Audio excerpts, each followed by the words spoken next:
Hey guys, how's it going? Welcome back to the channel. This is OSK, and today I have a very special video for all of you looking to improve your Spellbreak gameplay. Today, I'm going to give you all 5 tips the pros don't want you to know, and using these 5 tips will definitely see your exiles and maybe even your wins increase. Before we get started, if you do like these sorts of guide videos, be sure to hit the like button and don't forget to subscribe if you'd like to see more. And now, here are 5 tips the pros don't want you to know in Spellbreak. Starting off our list, our first tip is probably the most simple one, and that is how to Windhop. In order to Windhop, just fire your Wind Gauntlet on the ground to launch yourself much higher than a regular jump.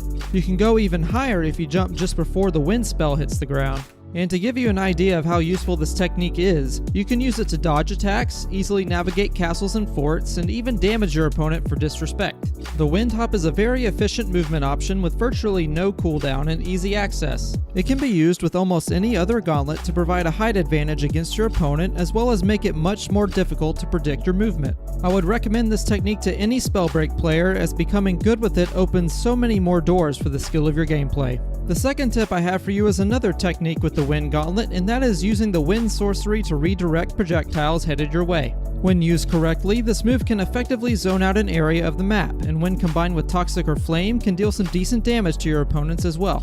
It's even better if you have the Tempest class, as you can use your tornado to rise above your opponent and gain a height advantage. One thing to note is that you can use your sorceries while your mana recharges, so if you are running out of mana, be sure to pop this down on the ground to make sure that fireballs and boulders don't hit you. This tornado is quite handy in a pinch, so do use it well.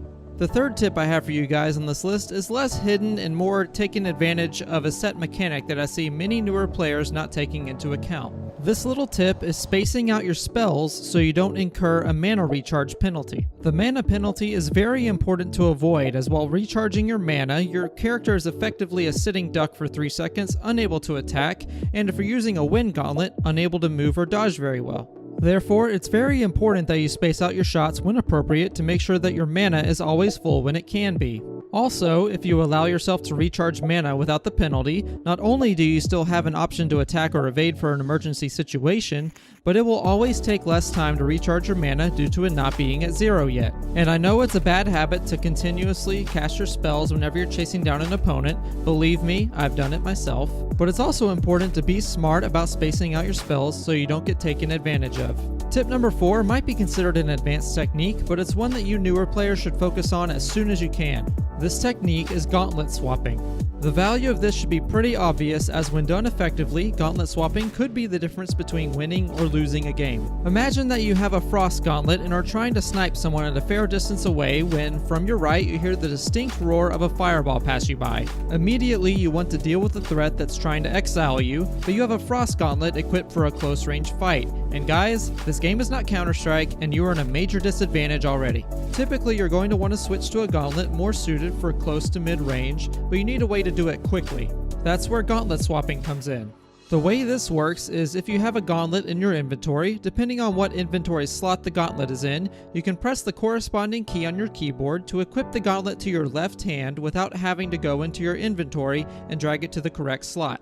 If you've ever played an MMO with a hotbar, this should be very simple for you to get used to. If you're not used to it, I can say for myself that it took me about a week to get completely comfortable with Gauntlet swapping, and as with most things in Spellbreak, practice makes perfect, so if you're not completely comfortable with the Gauntlet swapping yet, I'd recommend jumping into practice mode and trying it out for yourself until you are more comfortable with it. Unfortunately, there currently isn't a similar mechanic to swap gauntlets to your right hand, so do keep that in mind and build your character accordingly. Last on this list, we have probably the most valuable skill to learn in Spellbreak as of patch 0.20. That's right, I'm talking about learning how to use the Blink Rune. I will say, at first, this rune is arguably the most difficult to learn the ins and outs of, but the reward from a little practice and devotion to the rune will open your third eye and let you absolutely style on your opponents. There is nothing more rewarding in the game than properly using your Blink Rune to dodge all damage and make the game unfun for your opponents.